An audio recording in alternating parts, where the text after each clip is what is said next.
The United States and Iran, they have warned each other that they were prepared. Both sides are prepared for war as the clock ticks on a ceasefire. The White House said that Vice President J.D. Vance was ready to fly back to Islamabad for a second round of talks on ending the war.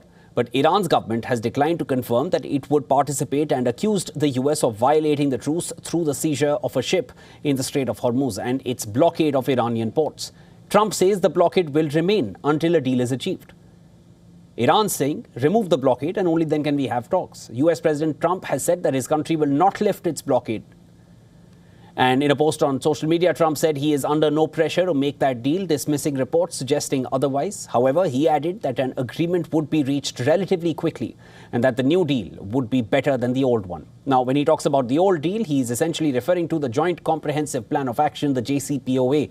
This was a pact which was signed in 2015. It curbed Iran's uranium enrichment program, and in exchange, it lifted sanctions on Iran.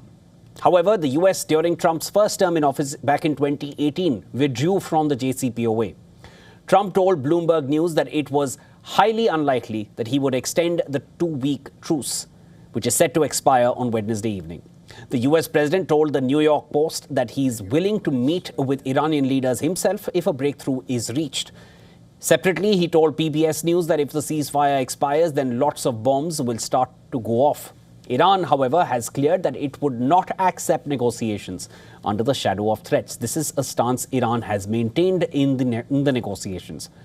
To remind you, the previous round of negotiations took place in Islamabad, lasted 21 hours and no resolution was reached. Now, the country's parliament speaker, the Iranian parliament speaker, that is, Mohammad Bagher Ghalibaf, he's threatened that Iranians have been preparing to show new cards on the battlefield if war resumes.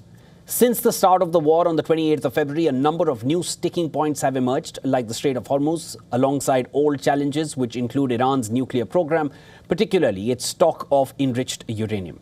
Iran's foreign minister on X said, and I quote here, "We do not need our rights to be acknowledged or accepted. We simply want our rights to be respected." Russia has called for the Iran-US ceasefire to be extended beyond its expiry on Wednesday and stressed diplomatic efforts to resolve the war should it continue. And this follows a call between the Russian and Iranian foreign ministers.